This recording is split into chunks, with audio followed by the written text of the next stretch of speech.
Buenas tardes.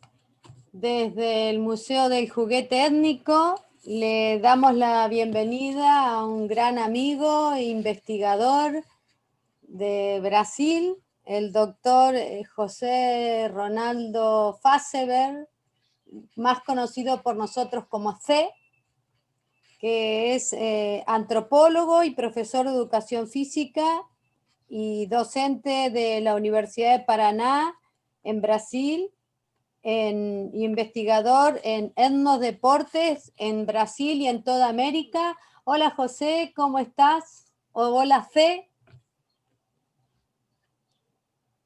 Olá, boa noite a todas, todos. É um prazer estar aqui, com um grande honor para mim participar junto com Estela, que conheço desde Manaus e depois em Palmas, em Brasil, ambos os casos em Brasil. E desde então sempre estivemos em contato, conversamos, trocamos ideias, textos. Então, é um prazer estar acá. Muchas gracias. Estou muito feliz. Has investigado y has descubierto un ancestral juego de pelota con la cabeza que era prácticamente desconocido y que lo llevaste para que se presentara en el Mundial de los Juegos Indígenas en 2015. Sim, eu ainda estou trabalhando com um jogo muito interessante que interessa muito aos nossos irmãos todos, porque foi chamado de headball, né? Então, é um jogo de habilidades de cabeça que se joga apenas com a cabeça, se jogando, se mergulhando o corpo, batendo com a bola para cima, né, esfolando o nariz no chão, né, e devolvendo a bola, né, para cá, para lá, para cá, para lá. Eles ainda praticam e esteve presente nos Jogos Mundiais, né, e sempre presente nos Jogos Indígenas do Brasil. Mas os documentos que encontro são do início do século XX, do século XX, de 1906 até 1922.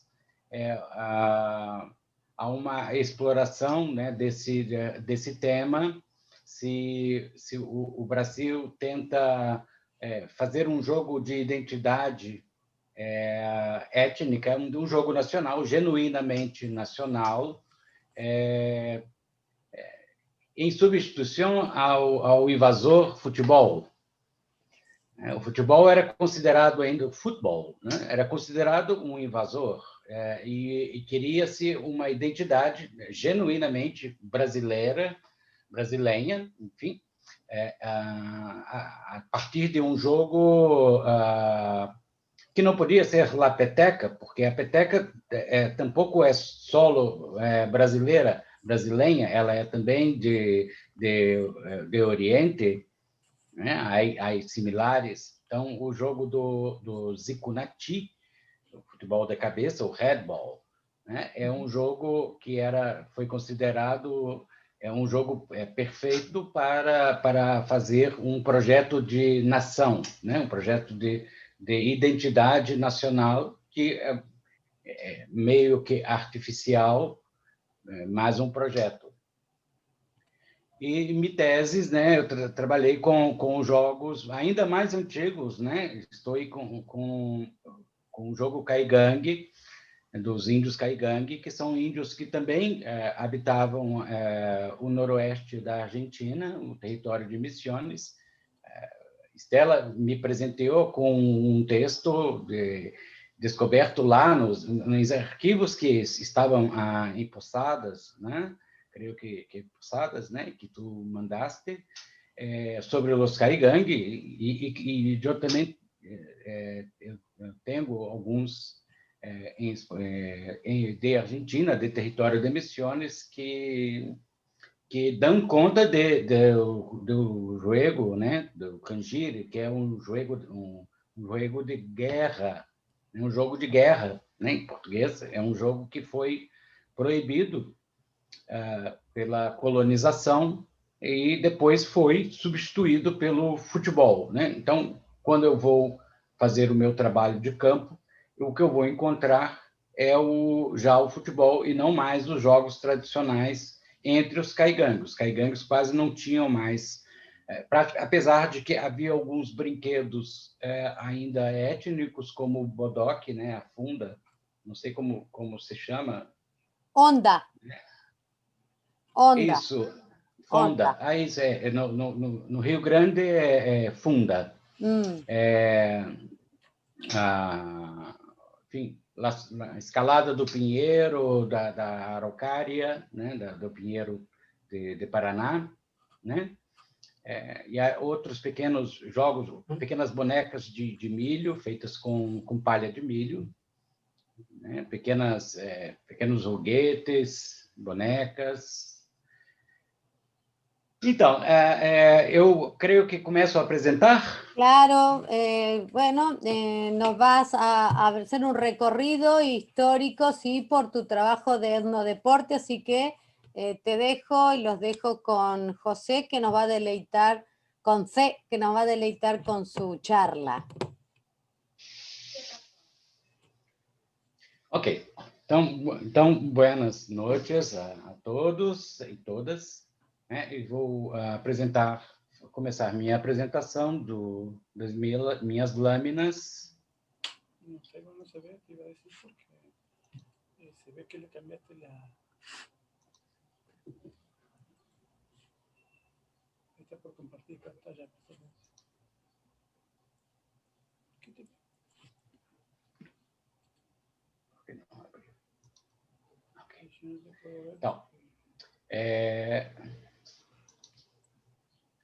Então, aqui um pouco também da minha trajetória, né? Eu fiz a minha graduação em Educação Física na Universidade Federal de Juiz de Fora, em Minas Gerais. E lá, no final da minha graduação, eu já estava interessado nas diferenças culturais que existiam de jogos masculinos, jogos femininos. Vou tentar falar, me lembrem de falar mais devagar, sempre, porque estou falando com uma plateia de língua espanhola, então eu preciso me policiar para ser mais devagar. Essa preocupação durante a graduação me levou ao mestrado em antropologia social aqui no sul do Brasil, na Universidade Federal de Santa Catarina, né? E onde pude conhecer os caigangues de Palmas. Palmas é uma cidade que foi disputada entre Brasil e Argentina.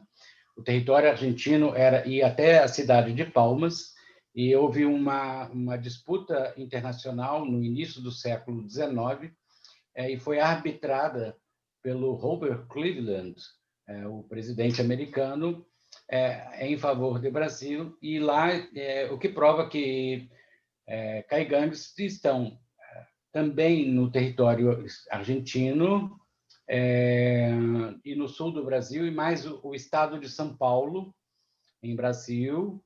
Eles são da língua G, são considerados G meridionais, são a terceira maior população indígena do país, com mais ou menos 40 mil, beirando a 40 mil pessoas. O censo de 2010 falava em 37 mil, então o de 2020 foi adiado, o censo de 2020 foi adiado, mas a gente supõe que estejam perto de 40 mil pessoas, indivíduos. Durante o meu mestrado, eu havia qualificado um projeto para trabalhar sobre saúde indígena. Então, as categorias étnicas internas do grupo, os curandeiros, os xamãs, as benzedeiras, mas, como era formado em educação física, os Caigangue me convidaram a ajudá-los no futebol, que era muito importante para eles, como depois eu fui descobrir, à medida que fui convivendo e morando dentro da aldeia dos Caigangue, em Palmas. Então, foi muito importante para mim as vivências como treinador. Treinador não é o técnico, não é o principal, não é o cabeça do time, que é um cargo político, então é um cargo que só os caigangues podem ocupar. Então, eu fazia a preparação física, na verdade, da equipe, de todas, de criança, de mulheres, dos adultos, sempre com mais de uma equipe. E eles não entendiam por que eu estudava saúde indígena.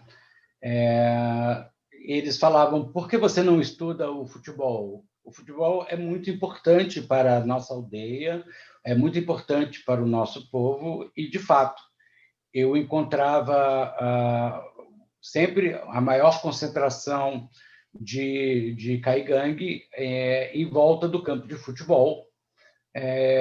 Sempre as famílias passavam, depois conheci outras aldeias e se repetia o fenômeno de que os campos de futebol ocupam a parte central da aldeia, então todo o trânsito da aldeia passa por perto ou em volta do campo de futebol. Nas aldeias G do Brasil Central, do Mato Grosso, né? Então são aquelas aldeias circulares. Também a praça central é usada como campo de futebol. É uma praça, geralmente uma praça ritual, onde se também executam-se os rituais, e também há um espaço, arma-se 2 traves e se joga futebol. Então, a partir dessa demanda dos caigangue, que eu fui estudar. Eu já tinha alguns materiais de campo e fui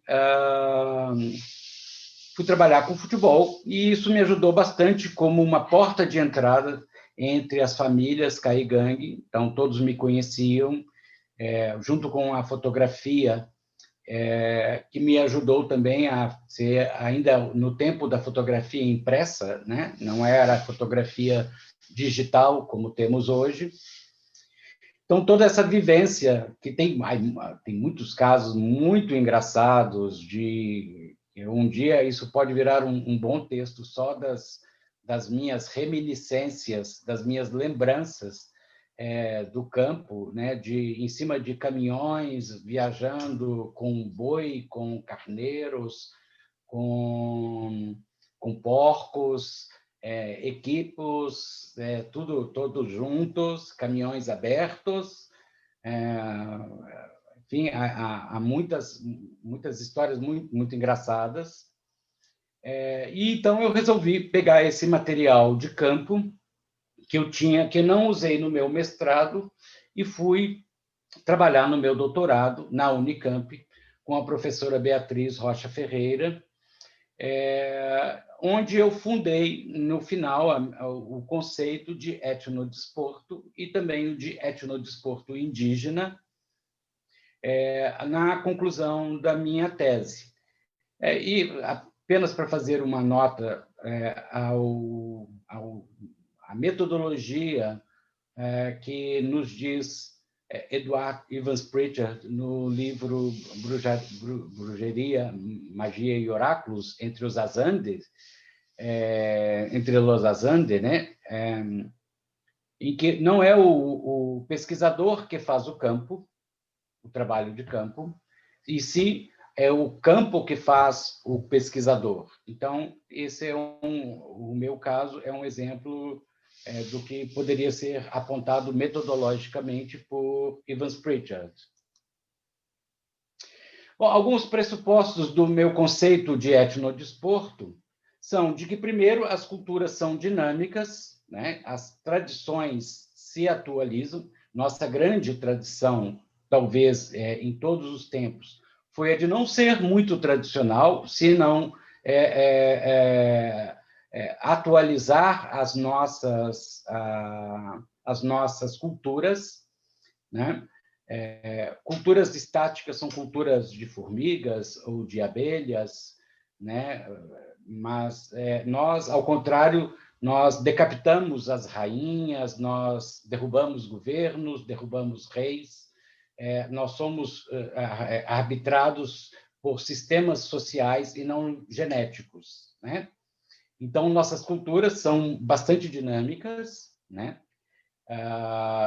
E eu uso Moss e Clifford Geertz. Então, uso também o conceito de faculdade mimética, de que uma natureza, aspas, entre aspas, produz uma segunda natureza, uma segunda natureza, né? Uso a obra de Michael Taussig, americano, esqueci a universidade agora, ele, por sua vez, usa Walter Benjamin. Uso também a teoria de Elias, o processo civilizador, e os jogos de regras, aí então com Eric Dunning, né, o inglês, ambos filiados. O Elias não era inglês, era alemão, mas o Dunning inglês. E os jogos e práticas ameríndias, o que na tradição americana e mexicana é muito mais antigo que Brasil. Brasil, a gente praticamente não há muitos trabalhos sobre jogos indígenas no Brasil. É muito recente que há uma produção sobre isso.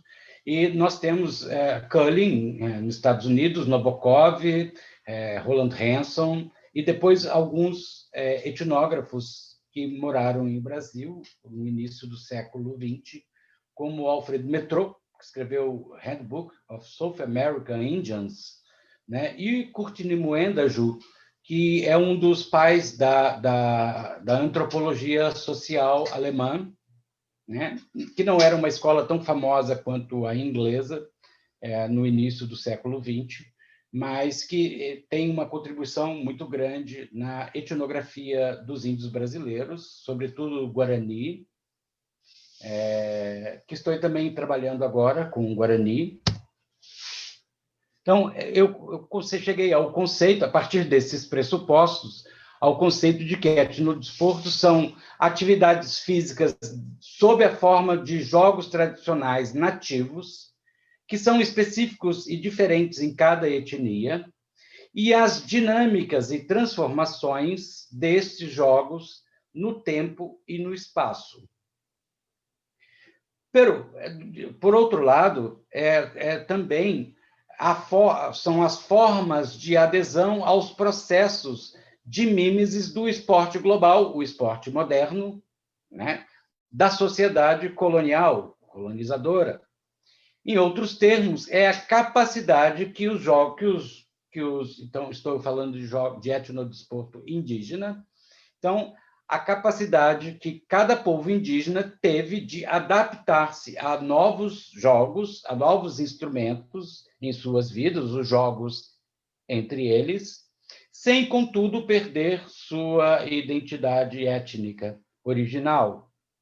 Então, há uma transformação que, claro, sabemos, os processos coloniais modificaram isso a uma velocidade muito grande, jamais vista anteriormente. As transformações, elas existem entre os grupos indígenas por adesão ou por facção, então por aliança entre grupos e por guerra entre grupos, né? Então, a guerra também absorve um pouco da cultura do derrotado, do outro, né? Então, esses processos de transformação, de contato interétnico, já sempre existiram, mas com o poder da pólvora, isso teve uma transformação a uma velocidade incrível.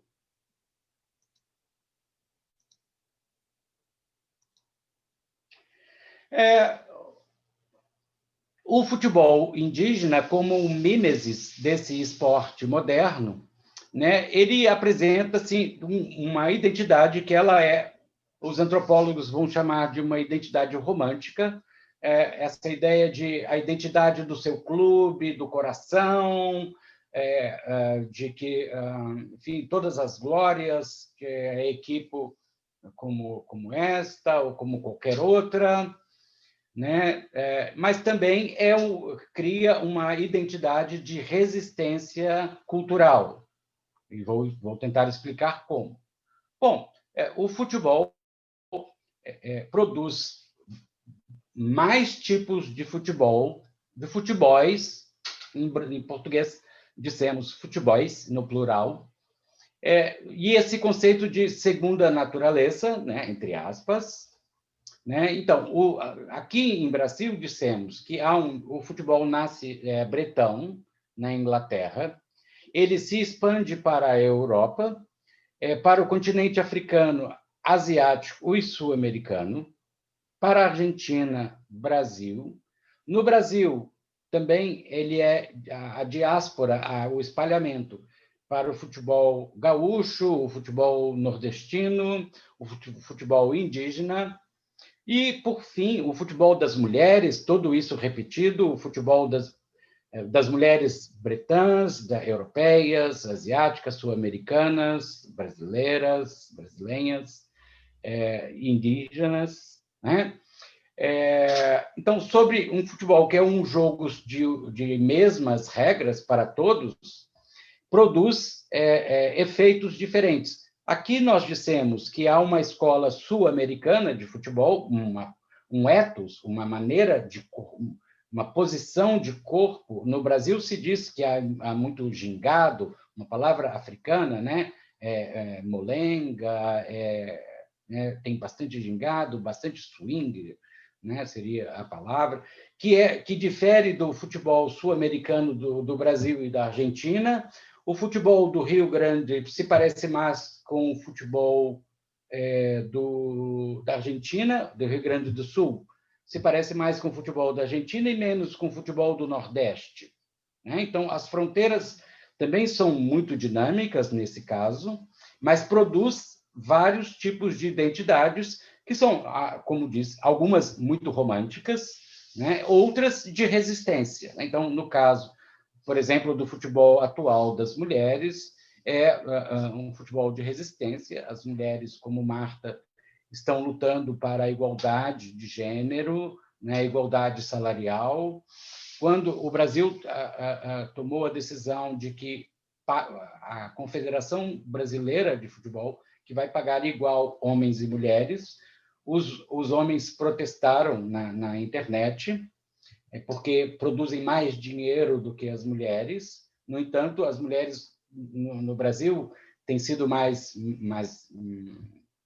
melhores, mais bem-sucedidas que os homens, né? Ultimamente, não perdem de 7-1, né?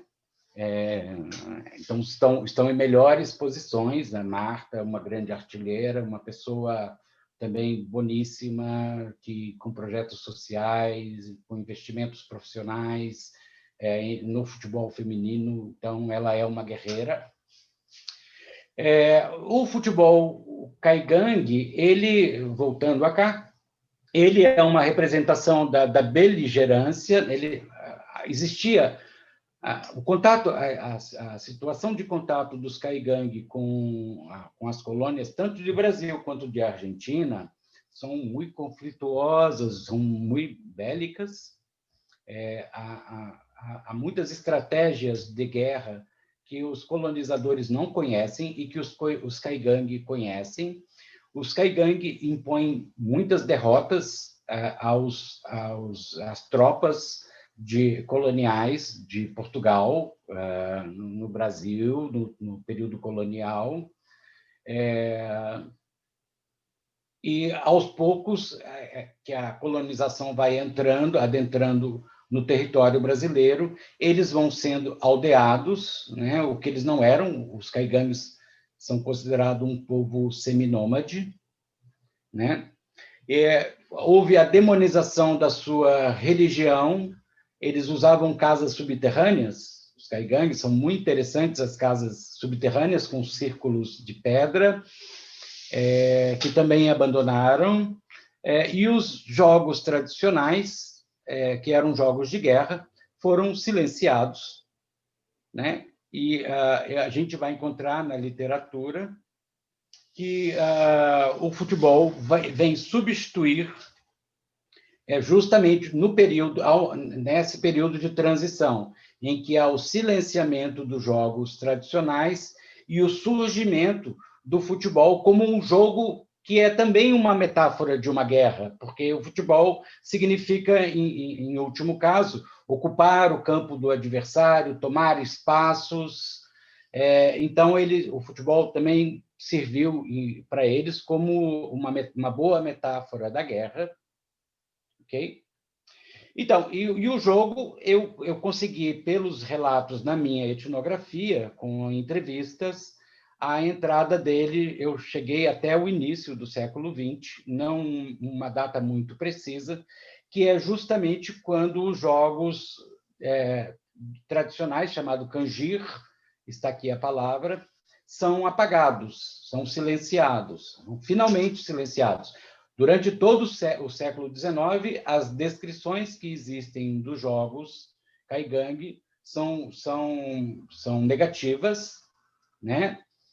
Então, ao mesmo tempo, a Argentina havia, no final do século XIX, uma pressão para expulsar os caigangue para fora do território de Misiones, e muitos migraram para o Brasil nessa época, e possivelmente eles podem ter trazido as bolas, porque o futebol é mais antigo na Argentina do que no Brasil, há algumas décadas mais antigo. Então, a fronteira seca por Uruguai e Argentina é um caminho muito mais possível do que a entrada oficial que dizem por Charles Miller em São Paulo, né? Então, na verdade, há várias entradas do futebol no Brasil, por várias rotas, também pela Amazônia, por Belém do Pará, pelas companhias ferrocarril, se chama, né? Vocês chamam.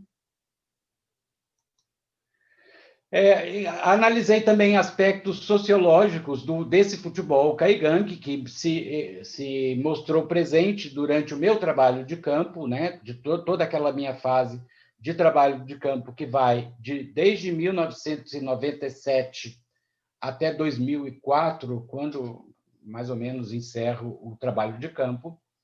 Então, há vários aspectos. Eu já disse, que é a centralidade do campo, a centralidade comunal, a centralidade ritual, a centralidade de encontro de ideias, parentes, né? O trânsito, quem chega primeiro ali para saber das pessoas, né? O futebol também interfere as lideranças políticas caigangue interferem nas montagens dos grupos, das equipes de futebol, importam jogadores de uma aldeia vão jogar em outra aldeia por questão de parentesco, por questão de amigo de lideranças. Então jogam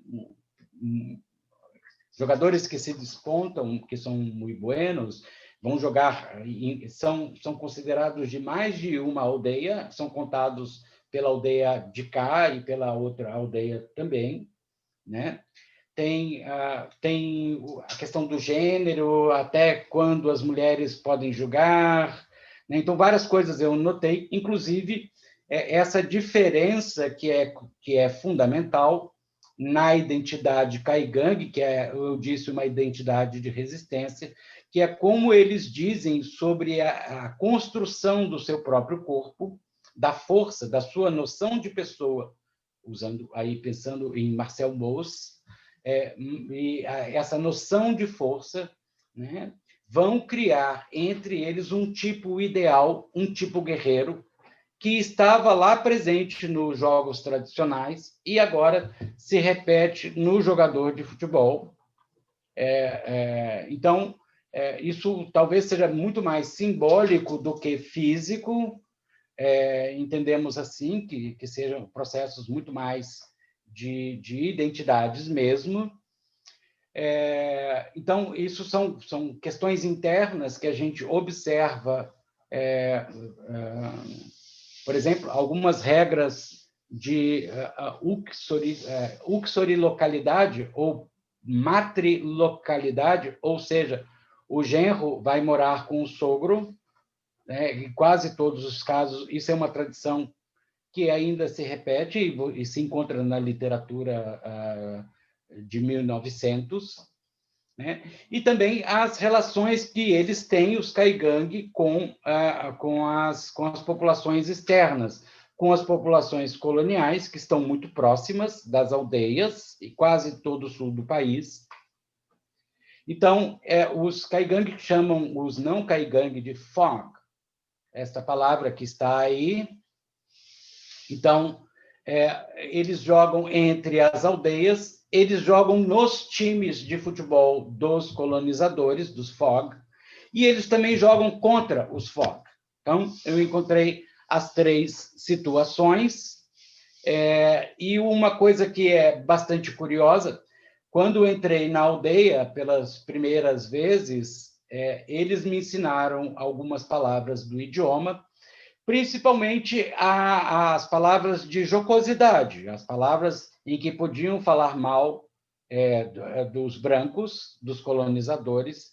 Então, todas as vezes que eu ouvia na torcida de futebol em torno dos jogos, as torcidas falarem no idioma original, Kaigang, elas estavam nos xingando. Se diz no Brasil xingar, não sei como, apelidos, né? Enfim, faziam,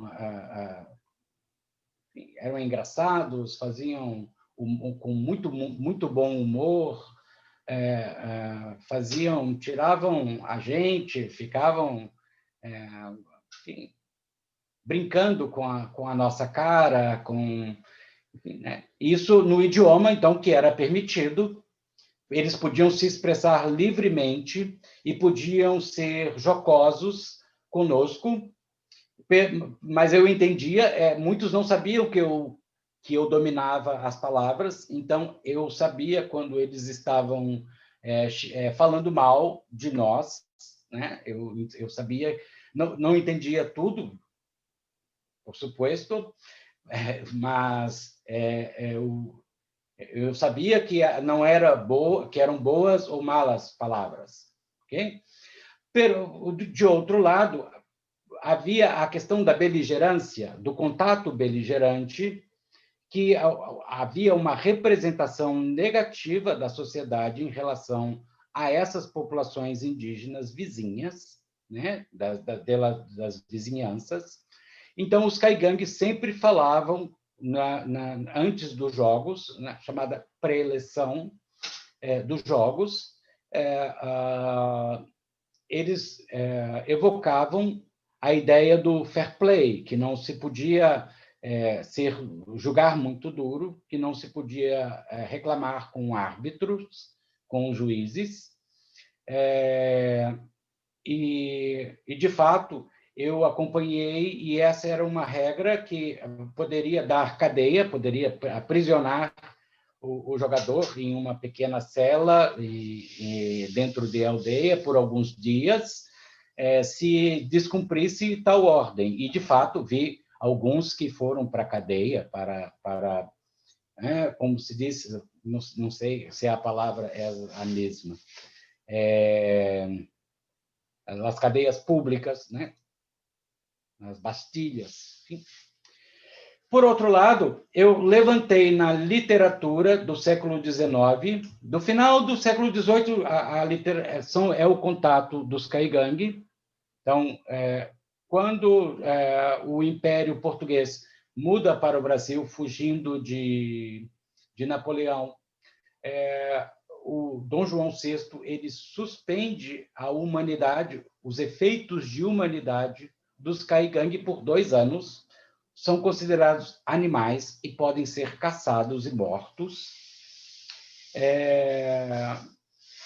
E durante todo o século XIX, aparece em várias literaturas, logo então, de 1808 a 1810, os Caigangues não são nem sequer selvagens, são animais, e depois, de 1810 até 1908, eu vou encontrar várias literaturas, não muitas, mas algumas literaturas de diferentes lugares onde os Caigangues habitam, né?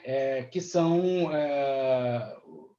esse chamado jogo Cangir, que simula um campo de batalha. Eles se encontram, né, em 2 grupos, ou às vezes em 2 pessoas, e eles se batem com chamadas bordunas, tacos, né, varapaus, né? Eles arremessam pequenos gravetos, pequenos tocos, se chama em tupi-guarani, toco, né, uma palavra tupi, pequenas madeiras, e se jogavam, mandavam uns sobre os outros, né? As mulheres participavam também dessa luta, desse jogo de guerra. Elas usavam uma armadura por sobre, em sua frente, feita de taquara, um pequeno bambu, fazia uma armadura amarrada para entrar no campo e se proteger, para pegar os tocos e remuniciar, trazer munição para as equipes e recolher os feridos de campo, do meio do campo, né? Esse jogo poderia durar vários dias, poderia entrar pela noite, onde eles acendiam com fogo as pontas, as ponteiras dos tocos, e continuavam a jogar sobre os outros, né? E produzia como resultado muitas mortes, né? Muitos ferimentos, braços quebrados, enfim, contusões, olhos furados, né? Dedos e braços quebrados, mas nunca inimizade. No final, enterravam os mortos, como se diz em várias literaturas, que eles enterravam os mortos como amigos, né? Então, durante as pessoas, são relatos de missionários, militares, viajantes, administradores, não de etnógrafos, tá? Esses relatos, até a virada do século XX. Um desses relatos é o padre Ambrosetti, no território de Misiones. Então, tem o Los Caigangue de São Pedro, em Misiones. É um livro muito interessante, um relato muito interessante, que há um similar em Brasil, que creio que é uma cópia, é um plágio, de Telêmaco Borba, em 1908. Então, 10 anos depois, quase um pouco mais de 10 anos depois, há quase uma tradução perfeita do espanhol para o português do trabalho do padre Ambrosetti, aí em Posadas. Tá? Então, eu vou encontrar isso em 1800. A primeira descrição que eu vou encontrar então, a palavra cangir ou candir, né? Com o J, a letra é um G, não é um G, é um G. Cangir ou candir, né? Então, um ilustrador chamado Jean Baptiste Debré, francês, veio com Dom João VI, veio com a coroa portuguesa para o Brasil, e ele pintava a natureza. Tem vários quadros de Jean Baptiste Debré que são famosos, né, como viajantes naturalistas. Em várias partes da América eles existiam.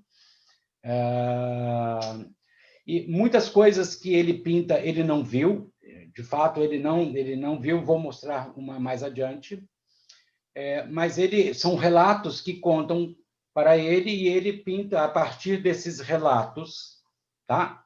Mas em 1836 há uma ocorrência dos jogos num relato de um tenente, de um militar chamado Afonso Mabilde. Depois encontro em 67 com Franz Keller, um alemão. Em 78 com um inglês chamado Charles Bigwithers.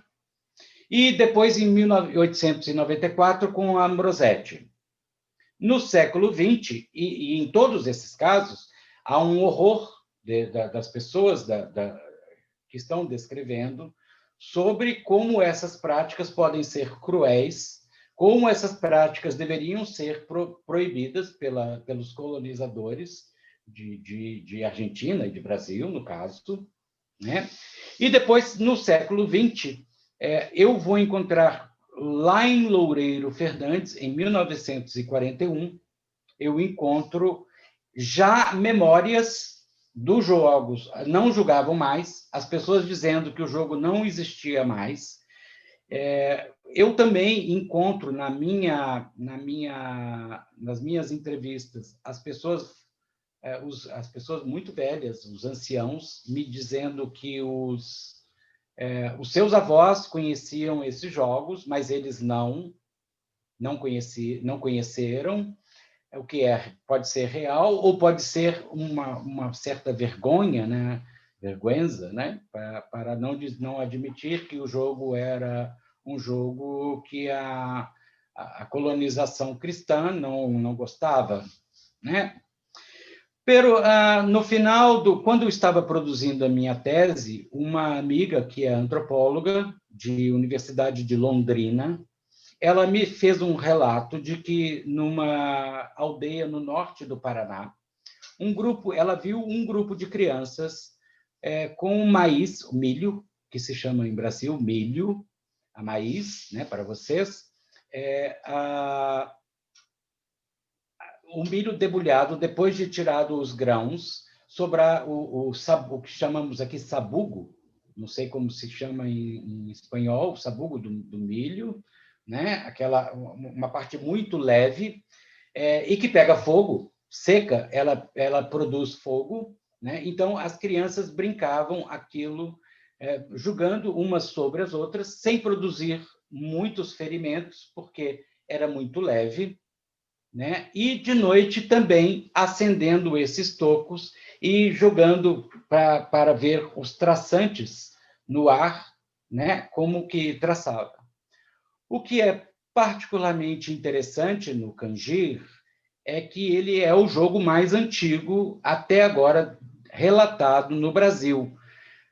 Não digo que é o mais antigo, até porque sim o relato mais antigo, e por dois motivos. Os jogos eles existem muito antes da colonização, muito antes de Cabral ou de Colombo, de Cristóvão Colombo, mas as descrições desses jogos, sim, no México é muito mais antigo que o Brasil, não sei em outros países como mas em Brasil é o relato mais antigo que temos de um jogo em que é suposta algumas regras, né? Algumas regras são apresentadas desse jogo. Então, essa ideia de que há um campo de batalha com duas equipes, com tocos municiados, com pessoas que recolhem os feridos, como um jogo que não termina em guerra, ao final de contas, que eles usavam nos relatos como uma brincadeira entre amigos, embora pudessem matar, né? Muitos amigos se disputavam, se desafiavam. Este é o quadro de Debré, então é sobre um caigangue, é uma prancha, né? Conhecido como prancha ou desenho, e no verso deste desenho ele diz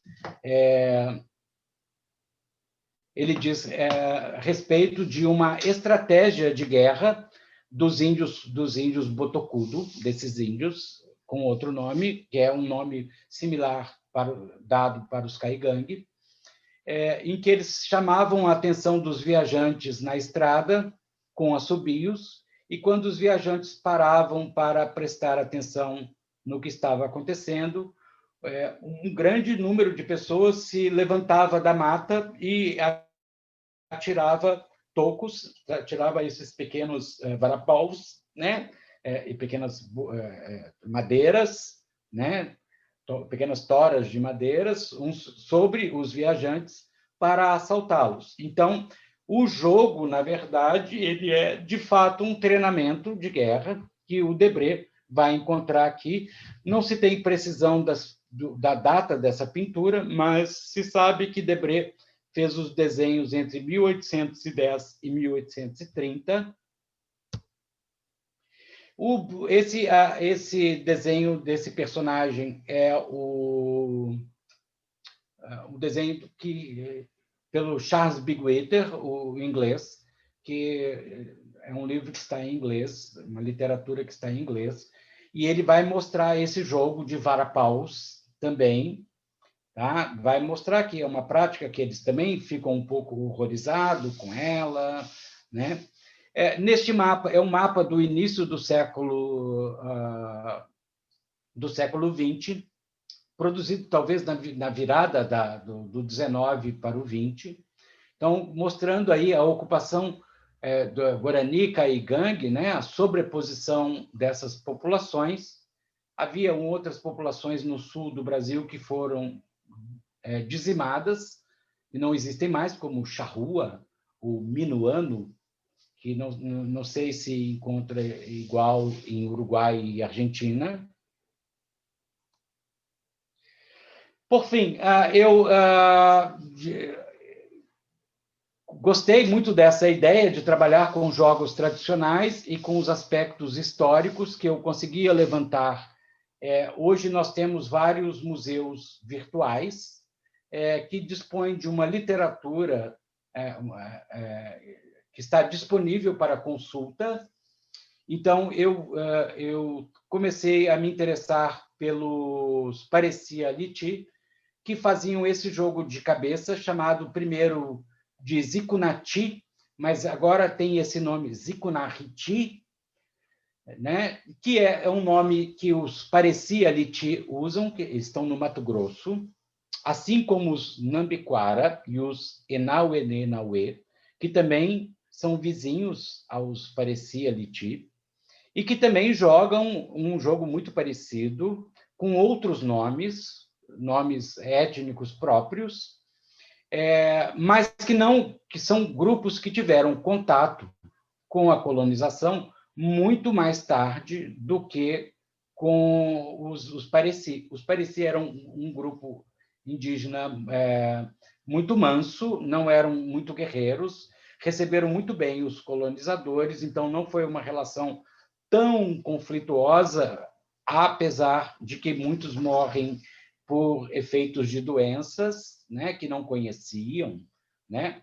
Mas eles conheceram os bandeirantes, chamados bandeirantes, né, os grupos de atração de Portugal, né, no século XVIII, né, e é no século XX que o Zikunati vai aparecer na mão do coronel Rondon, cujo homenagem, um estado brasileiro se chama Rondônia, por conta de Rondon, era um coronel indigenista, geógrafo, linguista. Ele tinha muitas noções de engenharia. Os seus trabalhos de posicionamento são até hoje invejados. Ele tem precisão de pontos cardeais de diferenças de 3 metros, o que era muito pouco para 1900 e ainda é pouco para o sistema GPS, né? Então, ele tinha uma precisão nos seus cálculos, ele ficou muito famoso entre os geógrafos por conta dessa precisão. e também como linguista, né? Ele monta o dicionário dos Parecia Liti, e onde já aparece, então, a palavra Zikunati, tá? Depois vamos encontrar com o Schmidt, o Kopfballspiel, né? Que é o jogo futebol de cabeça, né? Vai ter uma fotografia. Então, a primeira vez que Rondon fala do Zikunati é na primeira década, então 1906, 1907, mas ele recebe o coronel Roosevelt, né, Theodore Roosevelt, no Brasil, para um dos seus safaris. E ele, quando o Roosevelt desembarca, depois da expedição, ele volta para o Rio de Janeiro, que era a capital do Brasil. Ele fala para a sociedade carioca, a sociedade do Rio de Janeiro, que ele havia encontrado um jogo muito interessante de cabeça, que é o Zikunati, que é esse futebol de cabeça, e o que causa um pouco de ciúmes, porque quando o Rondon falou, ninguém prestou atenção, e quando o Roosevelt falou, todos prestaram atenção, né? E esse foi o jogo que foi usado como estratégico lá em 1922, quando o Brasil comemorou o centenário da sua independência de Portugal, né? Ficou em 1822, ele proclama a independência, um português, enfim, proclama a independência, é o filho do imperador, né? O filho do rei de Portugal se torna imperador no Brasil. Quando há o centenário, o futebol já entrou no Brasil no final do século XIX, né? Já está estabelecido, os grandes clubes de futebol brasileiro já existem. No entanto, ainda havia uma parte da imprensa, dos jornais, que via com muito maus olhos, né, a má influência do jogo estrangeiro, né, contra um projeto nacionalista. E aí eu disse que o Zikunati, o futebol de cabeça, representava mais genuinamente um jogo brasileiro do que a peteca Guarani, que era muito mais popular. A peteca, desde o início da colonização, do contato com o Guarani, ela existe, a descrição dela, sim, dos brinquedos, não do jogo, do brinquedo, né? Não, mas acho que não no século XVI, mas nos séculos posteriores, mas não é considerado como fetiche de criação de uma identidade nacional. Tá? E depois nós vamos encontrar... Então, é uma tentativa de fazer um jogo nacional no Rio de Janeiro. Eles vão jogar, vários parecidos são trazidos para jogar no estádio da Laranjeiras, que era o estádio do Fluminense, da equipe do Fluminense. As equipes de futebol no Rio de Janeiro promovem em seus clubes e também na praia o jogo popular, que se populariza o que hoje seria o futevôlei, ou, enfim, o futebol de areia, né? Por um tempo, até 1939, quando estoura a guerra, quando eclode a Guerra Mundial, a Segunda Guerra, você encontra nos jornais as chamadas para esses pequenos torneios de Zikunati na praia ou nos clubes. Então, isso vai até 39. E depois de 39, desaparece completamente dos jornais. Tá? Então, aqui são umas imagens. Essa imagem é de 1906. Aí, deles jogando, não é uma imagem muito nítida, mas tem um valor histórico muito grande. E aqui, sim, a bola está ali no centro. É uma fotografia de 1912 do Schmidt, né, que é um etnógrafo alemão, também que viveu no Brasil. A produção dele está em alemão, na língua alemã, no idioma alemão. Outra coisa que estudo, e estava lá com Stella, né, nos Jogos Mundiais, eu acompanho os Jogos dos Povos Indígenas no Brasil. Eu não fui Existem edições desde 1996, o Zico Nati está em todas elas, a corrida de toras, o arco e flecha, e também o futebol, jogos como atletismo, futebol, já teve até artes marciais uma vez, se eu esteja enganado, ou foi só os Kaigang. Então, ocorria esses jogos de 2 em 2 anos. Eu não fui a todas as edições, eu fui a primeira vez na Bahia, em 2002, mas estive com Estela nos Jogos Mundiais Indígenas em 2015, em Palmas, no estado de Tocantins, no Brasil Central, e também fazendo pesquisa e escrevendo sobre esses espaços de memória, né?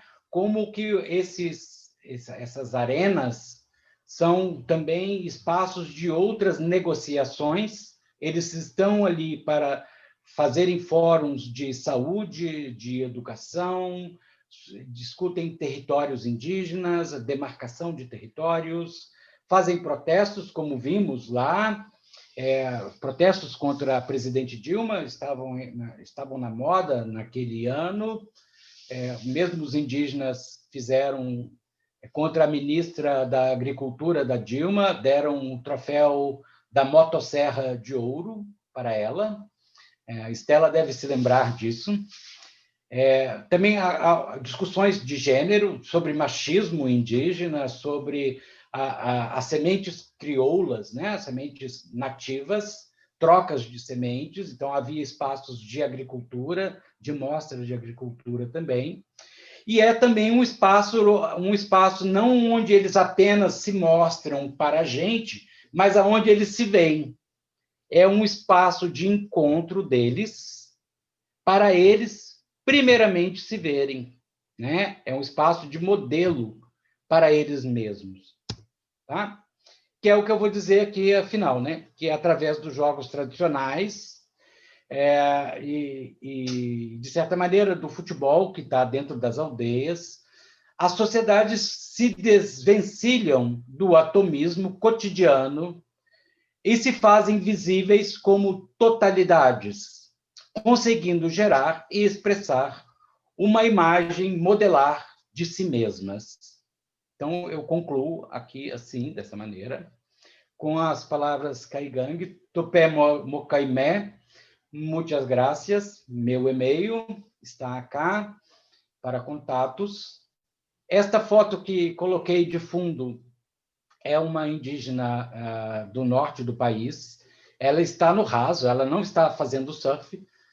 O surf é um jogo que é tradicional, de origem tradicional havaiana e outros povos, que é apropriado como esporte moderno e depois reapropriado por essa pequena indígena que está fazendo uma demonstração flutuando sobre a água, ainda que esteja no raso, né, mostrando essa junção entre a modernidade e a tradição. Então, eu escolhi esta imagem para vos presentear aqui ao final da minha exibição.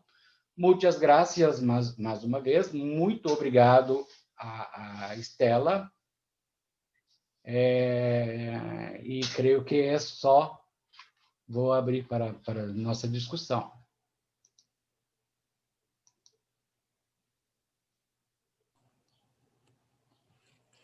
Muito bem, Estela. Bueno, realmente brillante y si alguien tiene alguna pregunta para escribir en el chat, yo me quedé pensando, entre tantas cosas, cuando expresaste del juego de estos niños reemplazando los tocos de madera con maíz. Me parece muy interesante dar continuidad a la tradición lúdica, ¿no? Ancestral, y reemplazarlo con objetos, o sea, que es similar, pero no produce en este siglo XXI daño, ¿no? O sea, no mataría a ningún niño, ¿no? Sim, é interessante que quando a antropóloga que me contou viu, ela achou que era apenas uma brincadeira espontânea. Ela nunca tinha feito a relação com os jogos. Quando ela conhece a minha produção, ela fala para mim: ah, então aquilo que eu vi era o jogo sendo reproduzido. E as crianças tinham dito para ela que os avós tinham ensinado a brincar com eles tinham quebrado o milho, tinham tirado as sementes do milho, as semilhas, né? Todo ficava aquele pequeno toco, e aquilo eles brincavam de jogar uns nos outros, né? De arremessar em si mesmo. E à noite ainda, como é muito fácil de acender, né? Ele produz um traçante no ar, né? Interessante, bonito de ver. Então, as crianças brincavam de rodar, brincavam de atirar, e ela não se deu conta, inicialmente, que isso era um jogo da tradição, de uma tradição secular, talvez milenar, né? Os caigangues ocupam o sul do Brasil há 3.000 anos. Os registros arqueológicos são de 3.000 anos, né? Y no se supo, no se pudo investigar si actualmente los adultos lo siguen practicando de la misma manera, es decir, si los adultos han cambiado ese botoco por acá le llamamos marlo, el marlo de maíz, o solo está ha visto entre los niños. Ela só viu uma vez, com as crianças, como era muito longe de onde eu morava, eu não fui. Isso foi bem quando eu já estava concluindo a minha entrega da tese, mas eu usei o relato dela em trabalhos posteriores, eu usei como um relato de experiência, como uma comunicação pessoal, até porque ela não sabia metodologicamente como encaixar isso num esquema, e que foi possível, então, no relato. Para mim, é uma esperança, é uma grande esperança que as crianças possam continuar jogando, um pouco usando a teoria do Elias, né? Os jogos de guerra não vão voltar, a civilização, a colonização vai considerar que os jogos de morte não são viáveis, mas as crianças são os ninhos, é possível, e eu vejo com uma alegria que eles façam um jogo, ainda que possa machucar um pouquinho, né? Possa ferir um pouquinho, é muito, muito pouco. O futebol tampouco, né? Não é tão menos violento, né? Aí eu vejo com isso uma esperança, né? Que os caigangues perderam todos os jogos tradicionais. Eles queriam trazer de Palmas uma tora de Buriti, porque não há Buriti no sul do país. Não há como fazer a corrida de toras, que você viu, conheceu, né? A corrida de toras, se não há Buriti, que a tora é a tora do Buriti, que é uma árvore oca, né? De gomos, ocos, pesada, mas de oca, né? Y tú has mostrado la última foto, la joven con una tabla de surf moderna, pero ¿qué usaban antiguamente los indígenas para hacer sobre las olas, para navegar sobre las olas? Não, pequenos barcos, né? Pequenos barcos a remo.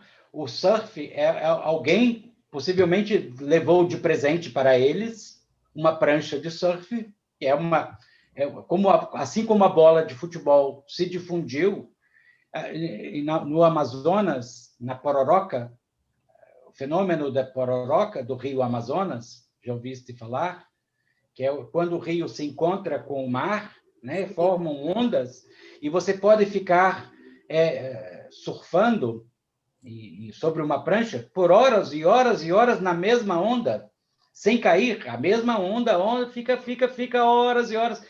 No mar, a onda dura alguns segundos e acaba, mas no mar ficou algumas horas, na mesma onda, né? Que a onda fica arrebentando no mesmo lugar, né? Desloca-se muito pouco. Então, eles são levados de surfistas profissionais, estou falando, que são levados para Pororoca e ficam ali, levam de barcos, mas os indígenas mesmo não faziam isso, não faziam surf. O surf, quem fazia no Haiti ou no Havaí, né, que era uma forma não apenas de jogo, mas de transporte. Era como eles passavam aqueles arrecifes de ondas no Havaí para chegar à terra. Se deitavam em cima de madeiras e saíam de suas embarcações e voltavam para a terra. Isto virou um esporte. Claro. Todos os esportes tradicionais, muitos esportes modernos vêm dos esportes tradicionais, como o próprio futebol, né? É do cálcio, enfim, do italiano, né? Vários outros, exceto, acho que talvez o voleibol e o basquete, que são esportes criados numa prancheta, né? numa escrivaninha, num birô, num gabinete, né? Os outros não, vêm da tradição, da rua, pelas calles, das praças. Tal vez la peteca que tú dices, a veces cuando la he visto practicar entre los Mibiá guaraní y entre los Ayaninka en el Amazonas peruano, siempre pensé si no podría ser la base de la creación del voleibol. Ou do badminton, né? O badminton usa uma peteca, de fato, né? Mas vem de uma tradição oriental, né?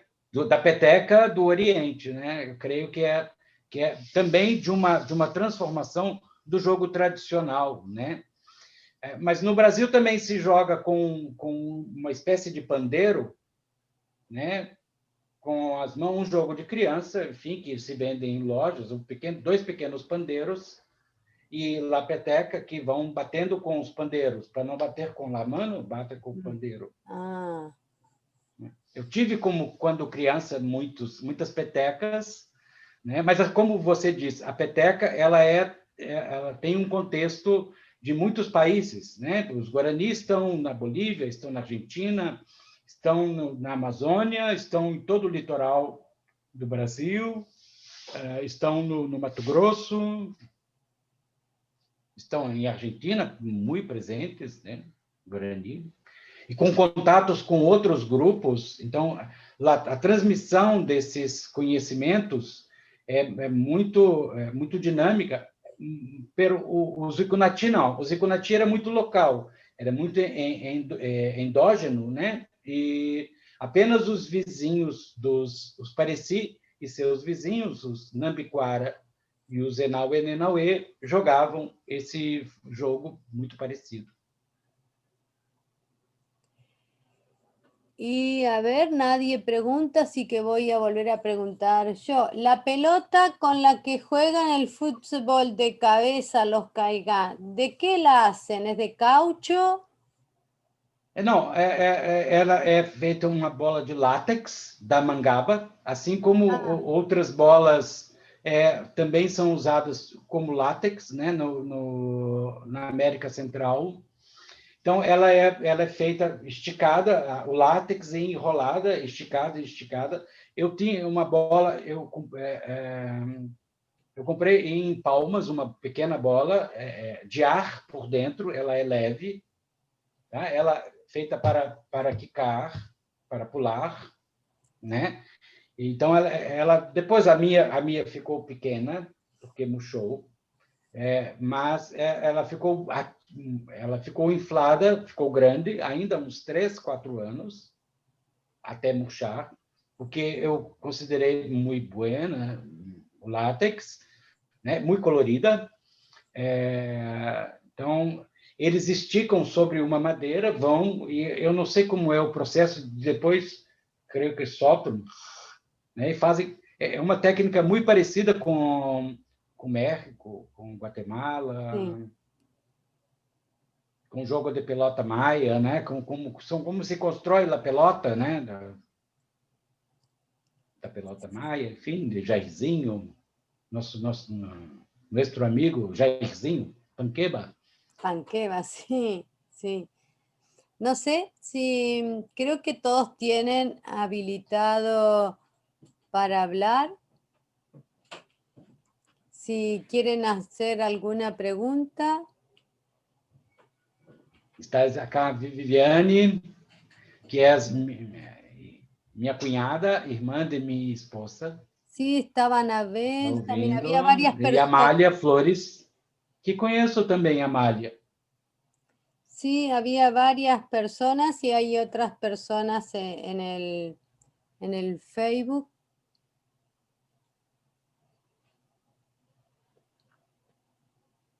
Pero estás bem. Creio que na outra semana estaremos juntos em Turquia. A partir Sí, de nossas casas, né? Vamos para a Turquia. Creio que deu certo você me dar alguns empurrões, você me pressionar para ir. Não estava tão disposto e você me empurrou muito bem. Eu agradeço mais uma vez enfim, a sua força, a sua amizade, todos esses anos. Estás convidada para vir a La Playa, muito bonita acá. Tem uma casa para te receber sua família, para ir à Ilha do Mel, para conhecer os guaranis, as comunidades quilombolas, que há muitas acá, os negros. sí. Con los guaraníes hemos estado trabajando y con lo que les voy a volver a comentar, creo que están siguiéndolo por Facebook, para que se pueda hacer un trabajo sobre todo también de los juegos de los niños, los juegos, estos que tú hablaste hoy, que también había muñecas. La idea mía es ver hacia atrás los pueblos, hacia atrás, 3000 años atrás, si podemos hacer un intento de reconstruir la historia lúdica. Muito interessante. Eu vou passar para você uma literatura que encontrei sobre os Jogos Guarani de 1968. No. Que eu acho que é de Paraguai.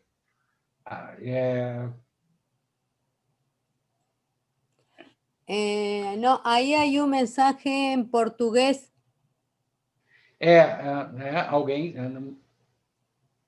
Alguém que me conhece por Zé? Sí, sí. Sí, es cierto que lo que plantea esto, ¿no? Que son importantes, habla de las resignificaciones y sí, son muy, y es muy importante, y la intención de que vayas a Turquía es esa, es que el mundo euroasiático conoce poco de nuestro trabajo. Por Stewart Coolin se conoce mucho todo lo que es América del Norte, o sea, Estados Unidos. Entonces, es bueno también conocer que América del Centro, América del Sur, también los pueblos indígenas tenían juegos. Y como en este momento todos los investigadores euroasiáticos han empezado a usar la palabra etnodeporte, etnosport, es muy importante que nosotros, que hace años también hablamos de ese tema, tú y otros investigadores en Brasil, en mi caso aquí que hablo de de etnolúdico, de etnojuego, poder conversar con ellos y que ellos vayan conociendo también que acá había juegos, no que todos juegos vinieron con la colonia. Sim, a cultura mapuche, né, e de outros povos do sul do continente, né, é muito importante, né, também mostra muito vigor e muita resistência, né. Eu acompanho como posso o seu trabalho e o trabalho das populações indígenas do extremo sul do continente americano, e de outros lugares. É uma pena que no Brasil ainda a antropologia olhe muito pouco para as suas práticas. É incrível que muitos professores que eu conheço do circuito da antropologia tiveram práticas esportivas com os seus grupos de estudo enquanto estavam fazendo o trabalho de campo. E, no entanto, há muito pouca produção sobre essa memória desses jogos. Então, por isso que ainda é bastante escasso no Brasil e é mais vultuoso, né, no México, nos Estados Unidos e na Europa, sobretudo, com jogos tradicionais, né, a produção que eles têm, enfim, tem bastante fôlego, bastante vultuosa, né, de fato.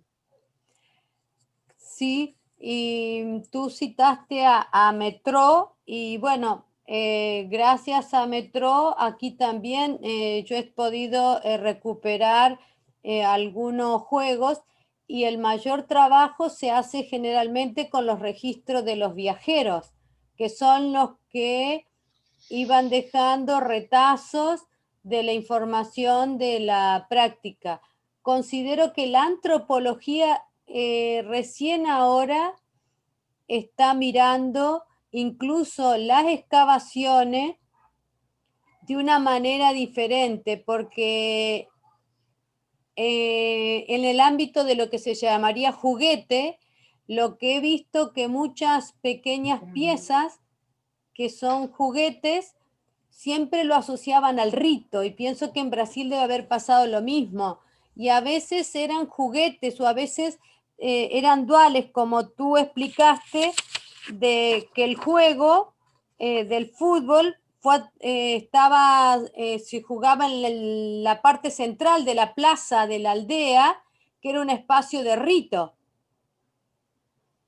Pero entonces el juego ahí también podía ser en un momento rito, guerra y otro momento diversión. Sim, eu creio que é muito pragmático, né? Tudo que se faz, né? Tudo tem uma razão prática, né? Essa razão prática da cultura, né? Eu acho que o Salins aborda um pouco sobre isso, né?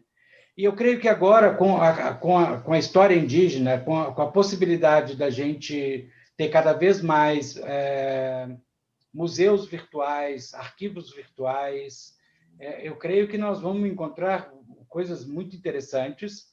Eu desconfio que, além daquela produção, deve haver coisas interessantes empossadas sobre os caigangue, incluindo sobre os jogos e as práticas, por exemplo, de construção de casas subterrâneas ou outras práticas, né? As práticas, enfim, do xamanismo, dos rituais.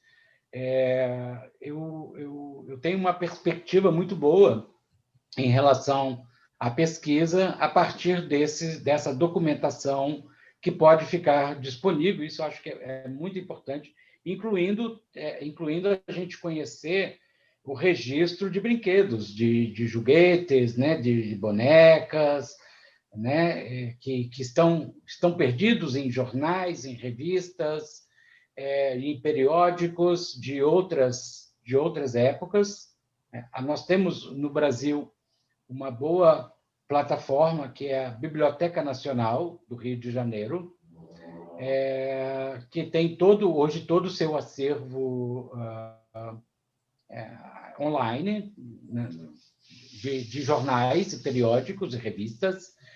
Outros importantes em Portugal e Espanha que estão abrindo de igrejas e mesmo do período colonial das coroas portuguesas e espanhola, sobre o tempo de colonização na América, né, em todos os lugares da América, então, praticamente toda a América, sim, toda a América Latina e boa parte do Caribe, né, uma boa parte do Caribe.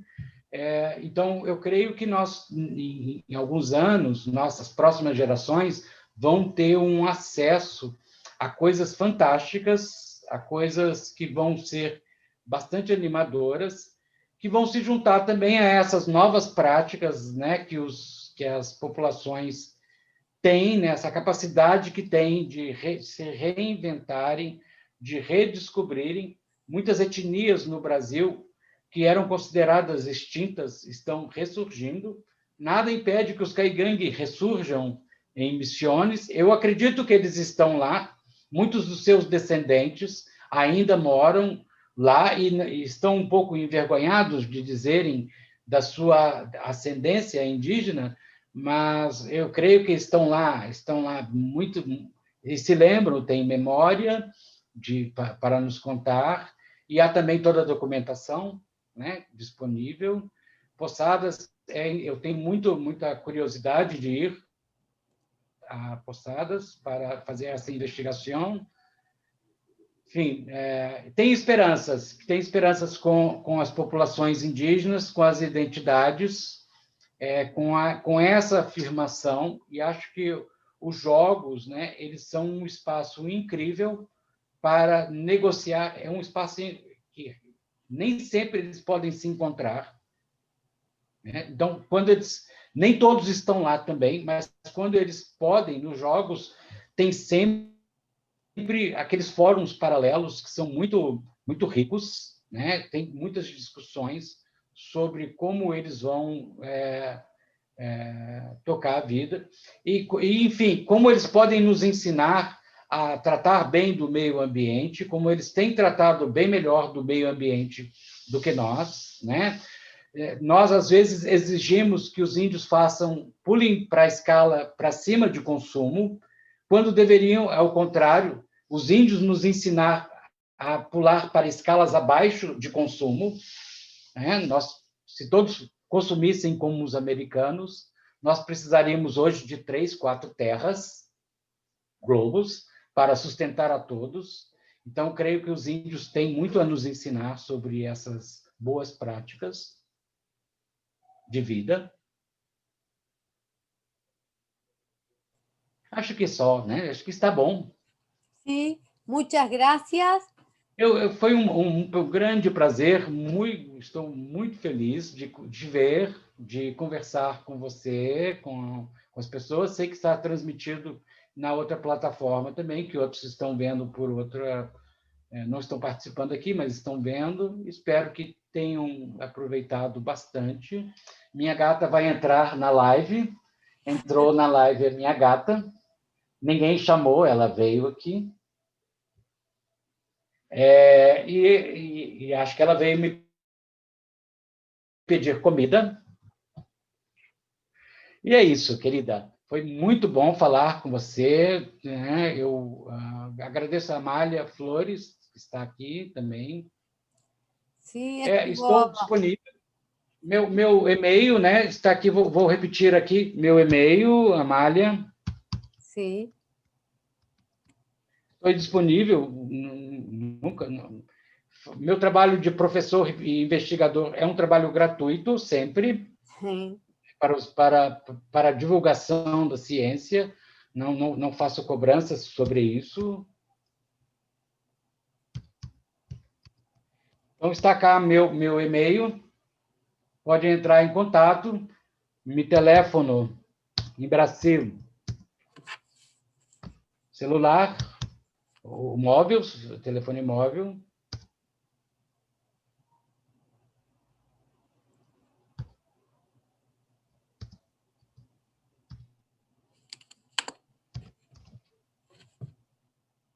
Tá cá. Todos os meus contatos. Está no chat.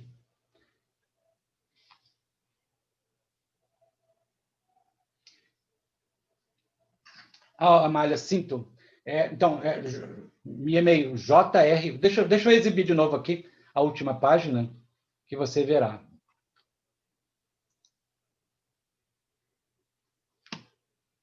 ¿Puede ver?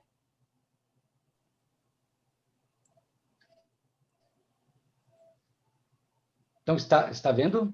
Está aí meu e-mail, creio que agora consegue ver. Sí, Amália. dice que no puede ver el chat. O chat, pois é. Por isso eu exibi aqui a tela com meu e-mail e estou disponível para qualquer chamada, a qualquer hora. Bueno, muchas gracias. Nos vemos en Turquía. Capaz que nos pueden seguir por el Facebook.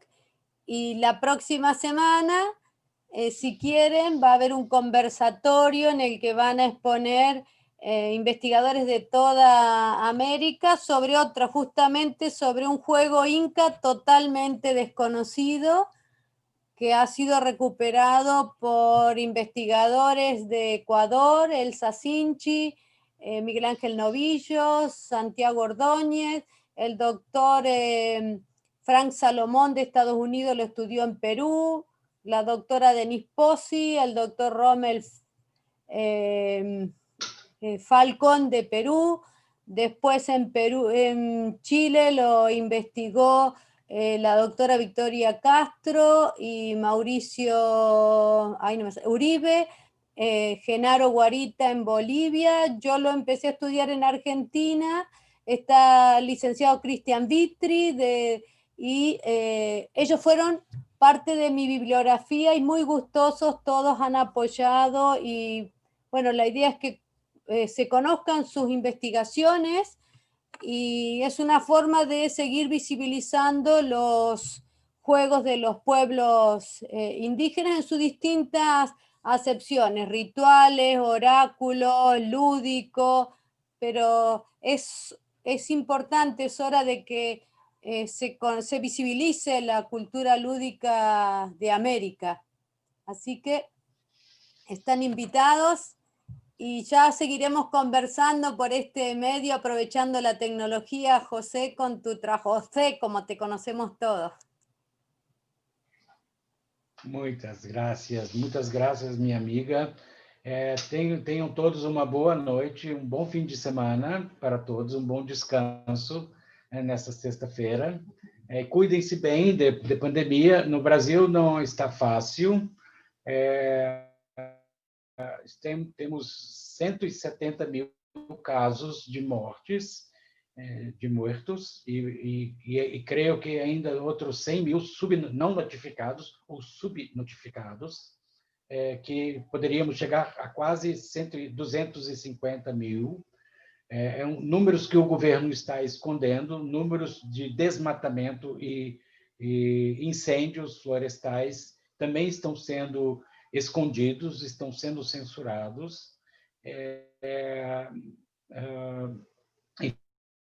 Enfim, e precisamos todos nos cuidar, né, nesses tempos difíceis que estamos vivendo e que ainda temos a alegria de poder nos ver. O que a distância criou essas possibilidades de encontrarmos virtualmente, e vamos tirar proveitos disso, todos. E nos vemos semana que vem, na Turquia. Um grande abraço a todas, todos. Encerro acá. Adiós.